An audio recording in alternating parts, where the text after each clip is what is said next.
Now, there's a very sadistic manipulation tactic that narcissistic and psychopathic people use as part of the tactic of jealousy induction, which has been shown by the research literature to be used against romantic partners in order to gain power and control, test the relationship, and in the case of vulnerable narcissists, compensate for a low self-esteem. But again, grandiose narcissists tend to use it for power and control. So part of this tactic is that they will create love triangles, right? But there's a very subtle way that they can do it that is extremely sadistic that people don't often talk about, which is that they will introduce their affair partners to their main primary partner without telling them that this is my affair partner, obviously.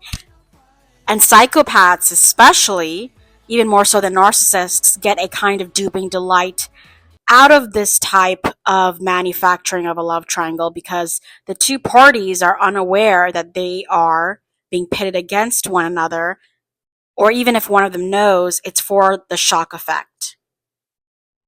So, for example, let's say that you and your narcissistic or psychopathic partner used to go to a certain restaurant for dates, and suddenly you see them coming in with a new person, someone they're love bombing, and they try to introduce them to you, or they just make sure that you see them.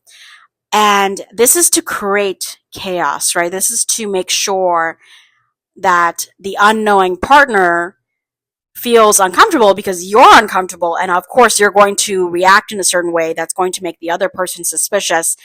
And that's going to create that kind of confusion and gaslighting that the narcissist thrives on for both of you. Two birds, one stone.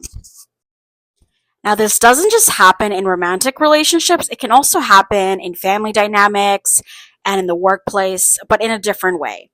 So, for example, if you report to a narcissistic boss or coworker that someone is bullying you at work or stealing your work, what are they going to do? They're going to get a sadistic thrill out of trying to showcase that person or pitting that person against you in some way.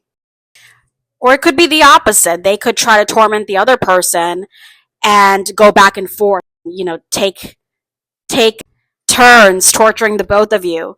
I mean, it's all a torture game for everyone involved, some less so than others, but more so than others at different points and stages of the narcissist's jealousy induction game.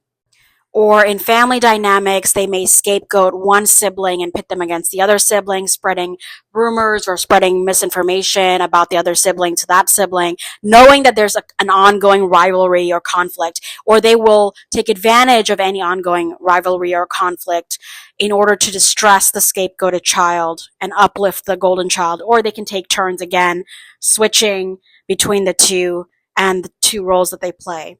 It's sick, it's twisted, and yes, it's deliberate.